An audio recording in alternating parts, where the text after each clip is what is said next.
Picture this. I'm 10 years old, crouched at the starting line of a track meet. My heart was racing, not from nerves or from excitement.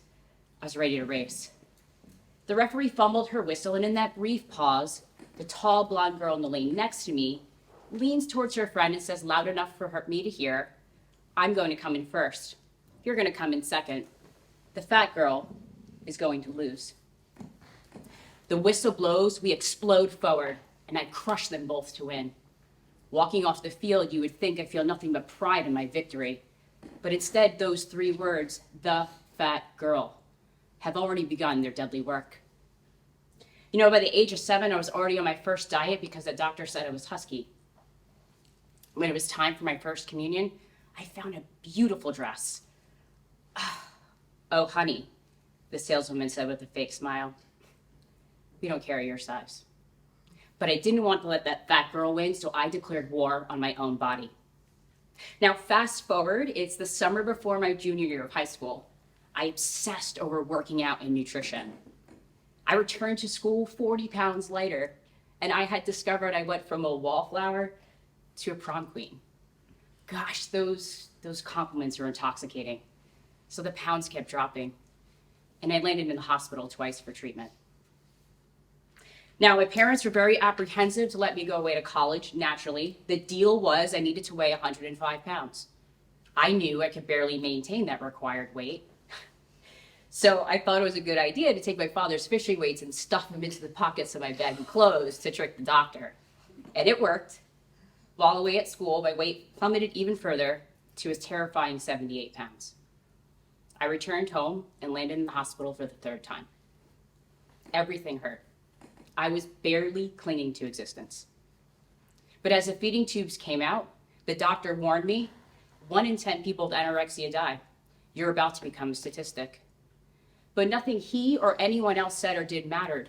Not until I discovered the key to healing was already inside me. And this literally saved my life. Laying in that hospital bed, fighting to keep alive, I told myself, just take 2 steps.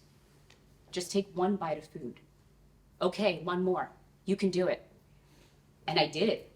Not 1 day at a time, not 1 hour at a time, 1 minute at a time. 1 step, 1 bite, breath by breath. Now, I won't say it was easy, but it was simple. And that's all it took for me to heal. And then it was born. What I call my 3M methodology: movement, mindset, magic. And today, I want to share it with you. We live in a culture that constantly tells us to fix ourselves, do more, and be more. We tie our self-worth to numbers on a scale and dollars in our bank account. But when it comes time to accomplish all we want to do, join a gym, hire a coach, embark on that big new diet, sign up for the masterclass, we stress out, we burn out, and we give up. And research shows that's the biggest lie we tell ourselves is this: I don't have time. That's not a truth, that's a lie, and it's a lie that doesn't serve you. Because the simple truth is you don't need hours a day to move the needle. Change, even radical change, takes minutes. It doesn't take hours. You know, my husband loves to tell me that perfect is the enemy of good enough. Well, according to the International Journal of Behavior, Nutrition, and Physical Activity, people who do a small daily habit are 30% more likely to stick to it and achieve their goal than people that don't. So you don't need to change everything all at once. Focus on one thing you want to accomplish. So what is it? I would like you to think of one thing right now. Get better sleep, eat less junk food, start weight training, find your joy. Now I'm going to show you how you can make long-term habits with just minutes a day. But the only caveat is this: you must truly commit to those minutes. Have you heard the catchphrase, sitting is the new smoking? Well, I'll tell you, Harvard research reveals that people who sit the longest have a 24% increased risk of death. Let that sink in. 18% higher risk of heart disease.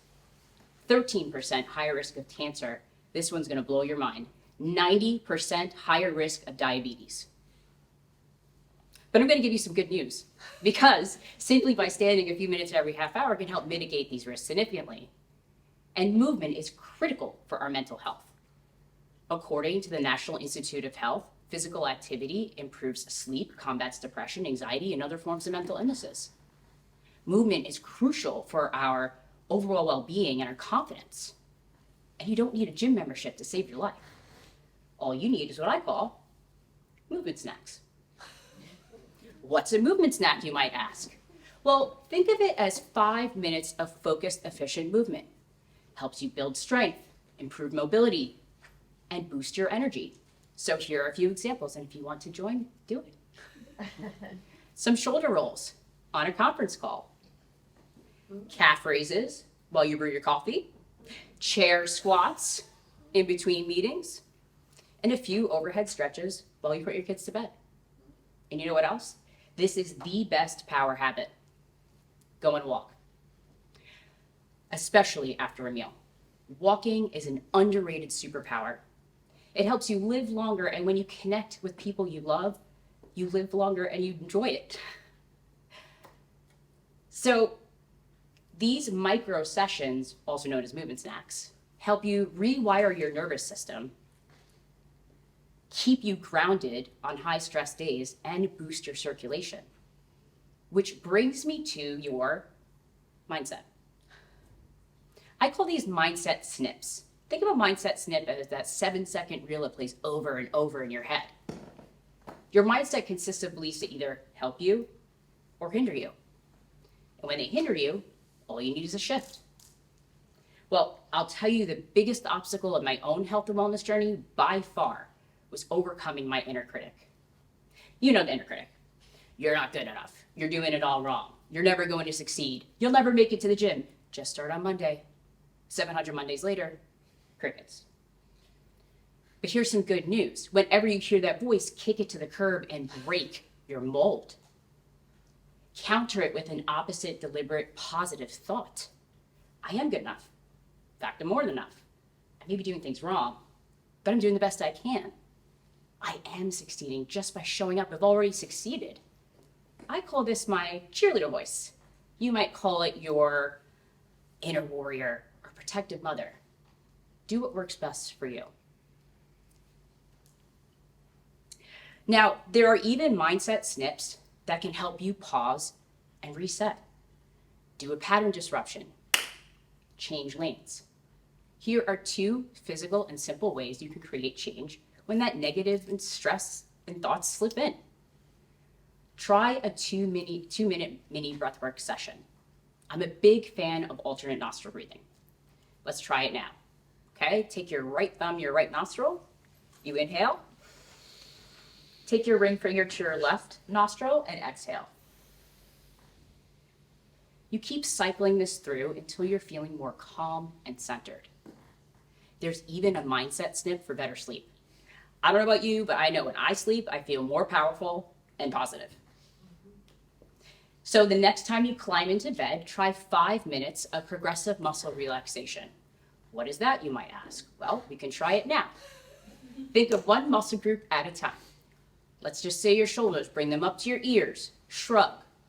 Hold for 5 to 10 seconds and then release. And as you're releasing, think about that exhale and what you want to release of the day. Research shows that this mind-body connection can help you have better sleep. We all need that. Okay, so we focused on why movement snacks and mindset snips can create massive change in your life. We focused on 5-minute health habits and that they can make good improvements to your overall well-being, which brings me to the third M, magic. So think of magic as the glue, the philosophy that keeps it all together. It's action. What are you in magic? Okay, check this out. You go to Amazon, you type in fit, well-rested, perfectly balanced human. You click buy. 1 week later, boom, all your dreams come true, magic. Just kidding. You and I both know you cannot Amazon Prime muscle or stress reduction. Because change takes deliberate effort, improvement takes dedication to the cause. So you stick to your movement snacks and mindset snips and you don't let them slide. Not even if you've been bedridden in a hospital, not even if you've been run ragged at work, not even if your kids kept you up all night. Because you build momentum with consistency, not convenience. That's when the magic happens. These small changes start shifting your identity. You start seeing yourself as someone that's trying to get better sleep, trying to avoid burnout, trying to get healthy, and instead, you're just doing it. So over the next decade, I rebuilt and healed with the 3 M's: movement, mindset, and magic. Then in my 30s, I thought it was a good idea to become a competitive bodybuilder. Modeling swimsuits on stage, I felt proud. Not because I was skinny, I wasn't. Not because I conquered my fear of food, I did. It's because I overcame my inner critic, the voice that told me I needed to shrink myself to be lovable. I had truly gone from bones to brawn. Although being in the best shape of my life, but putting my body through such extremes, a doctor said I would not be able to have children. The same words that came to me at 78 pounds in that hospital bed. These words ruminated in my head and they pierced my heart because I knew I was meant to be a mother. Well, the 3 M's didn't just give me my health back.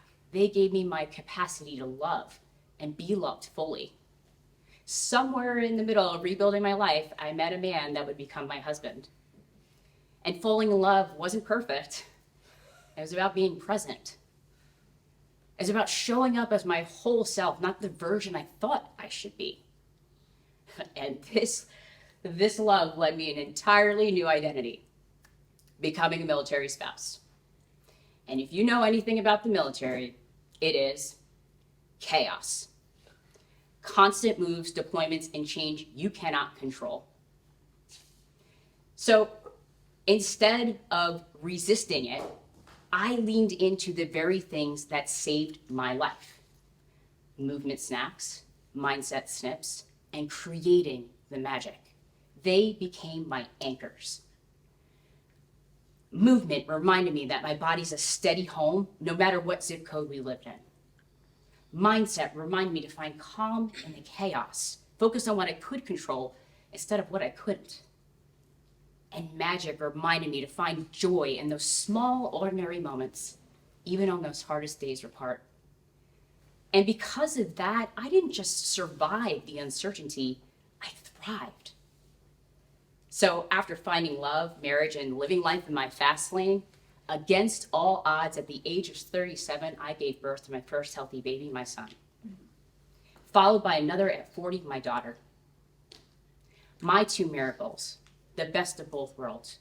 How magical is that?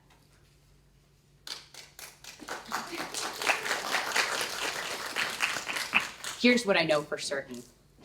Life will always be busy, chaotic, and demanding. People will always try to tell you what you can and cannot do. So here's my challenge for you. Break your mold, find your freedom, rebuild the life you deserve. Start where you are, use what you have, develop your mindset and movement practices, create those snacks and snips.